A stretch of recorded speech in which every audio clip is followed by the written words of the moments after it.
कि जल्दी से पढ़ूं जाऊं। मेरी तबीयत सच में बहुत खराब थी। सालिम भाई आपके सांसद साहब, चूंकि वो इस समय हज पर हैं और वहां से मुसलसल उनका फोन आ रहा था, वो मुझे प्रेशराइज कर रहे थे कि जाऊं, वरना मेरी आने की हिम्मत नहीं थी। मैं आपके बीच में हाजिर हूं। मैं फिर से आपको जगाने की कोशिश कर रहा हूं। बस इतना जान लीजिए खैराबाद वालों कि मुझको जालिम का तरफदार नहीं लिख सकते, मुझको जालिम का तरफदार नहीं लिख सकते, कम से कम वो मुझे लाचार नहीं लिख सकते। और जहां हथेली पे लिए बोल रहा हूं जो सच, उसको इस देश के अखबार नहीं लिख सकते, उसको इस देश के अखबार नहीं लिख सकते। बस थोड़ा सा आप और साथ दें, मैं पढ़ता हूं। न बांग्लादेश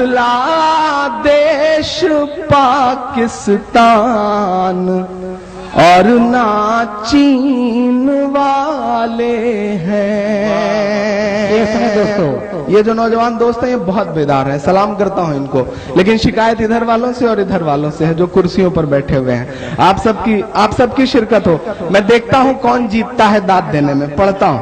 न बांग्लादेश पाकिस्तान और ना चीन वाले हैं, वतन से प्यार है ईमान, हम उस दीन वाले हैं। वतन से प्यार है ईमान, हम उस दीन वाले हैं।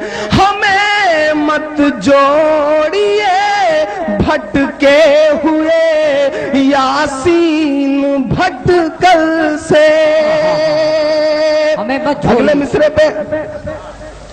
अगले मिसरे से पहले ही वहां एक मुशायरा चल रहा है, क्या किया जाए भाई? किस बात का झगड़ा बार बार शुरू हो जाता है?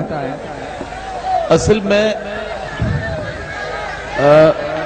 कोई मामला नहीं है, जरा सी बातों पर कभी कभी बैठ जाइए भाई। आप सब लोग क्यों खड़े हो जाते हैं? जहां कोई बात है, अगर वहां के लोग कुछ वहां इंतजार है तो समझ में आता है। आप सारे लोग अपनी जगहों से खड़े हो जाते हैं। नहीं, कभी कभी नदीम भाई मुझे लगता है कि हमको बर्बाद करने के लिए किसी हुकूमत, किसी सिस्टम और किसी खराब लोगों की जरूरत नहीं। हम तो आपस में ही लड़के माशाअल्लाह इस तरह बर्बाद हो रहे हैं कि अल्लाह ही खैर करे। छोटी छोटी बात पर तलवारें निकल आती हैं। जो दोस्त खड़े हैं उनसे गुजारिश है कि अगर आप सब चाहते हैं, जो आगे दोस्त बैठे, अगर आप सब चाहते हैं कि मुशायरा चले और शायर कुछ पढ़े, तो आप सब एक बार ताली बजा करके मुझे हुक्म दें कि मैं पढ़ सकूं। आप सब थोड़ा सा बेदार हो जाए। आप बताइए, यहाँ तो खून निकाल करके आपके सामने रखा जा रहा है, कोई सैकड़ों किलोमीटर बीमारी की हालत में आप तक पहुंच रहा है। सड़कें ऐसी हैं कि पता ही नहीं चल पाता कि सफर कर रहे हैं या आखिरी सफर कर रहे हैं। उस सब के बीच में भी आप तक आ रहे हैं, लेकिन आप अपनी आदतों से मजबूर हैं, लड़ेंगे। वो पिछले दिनों सुहेल भाई चंबल में डाकुओं ने मुशायरा करवाया, बड़ा जबरदस्त मुशायरा हुआ। सारे शायरों को ढेर सारा पेमेंट दिया और बहुत बाइज्जत विदा किया। जब सारे शायर चंबल की सरहद से बाहर निकल आए तो डाकुओं ने आकर के फिर से सारा कुछ लूट लिया। तो शायरों ने कहा, भैया जब लूटना था तो दिया क्यों? तो डाकुओं ने कहा, देखो भैया, वो हमारी मेहमान नवाजी थी, हमारी आदत है। तो ये जो आदतें हैं वो जा नहीं सकती, क्या किया जाए? अगर आप थोड़ी देर अपनी आदतें छोड़ दें तो शायद मैं कुछ अच्छा सुना सकूं। ये जो मेरे दोस्त हैं इनसे गुजारिश है, ये नौजवान पीढ़ी है, वो पिछले दिनों एक पुजारी को एक बड़ी खूबसूरत सी लड़की से प्यार हो गया। एक दिन उसने डरते डरते धीरे से लड़की के कंधे पे हाथ रख के बहुत धीरे से कहा, आई लव यू। लड़की ने कहा, जोर से बोलो। उसने कहा, जय माता दी। तो ये जो आदतें हैं वो जा नहीं सकती, छूट नहीं सकती। थोड़ी देर आप अगर छोड़ दें तो मैं शायद आपको कुछ अच्छा सुना सकूं। आप सब एक बार जोरदार ताली बजा करके मुझे हुक्म करें कि मैं पढ़ूं। न बांग्लादेश पाकिस्तान और ना चीन वाले हैं, वतन से प्यार है ईमान, हम उस दीन वाले हैं। हमें मत जोड़िए भटके हुए यासीन भटकल से। अगले मिसरे पे के हाथ को कसम है हाथ उठना चाहिए।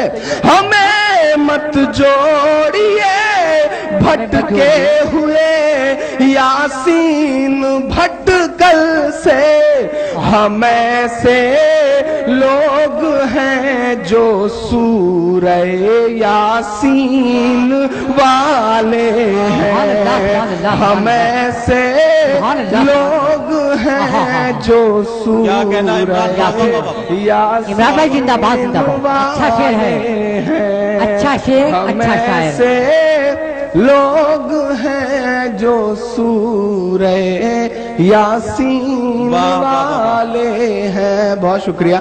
मैं तो इतनी की भी उम्मीद नहीं कर रहा था। अगर आप इतनी दाद वाद देते रहेंगे तो मेरे बाल बच्चे पल जाएंगे जो अभी पैदा नहीं हुए हैं। और अगर ऐसे रात रात भर मुशायरा हुआ, सुहेल साहब जैसे लोगों ने करवाया, तो होंगे भी नहीं। इसकी पूरी गारंटी के साथ अगले 4 मिसरे पढ़ता हूँ। बस थोड़ा सा आपकी और शिरकत हो। मैं 4 मिसरे और पढ़ता हूँ, सुनेगा। एक वाकया होता है इस देश की, और शफीकुर रहमान बर्क साहब नाम की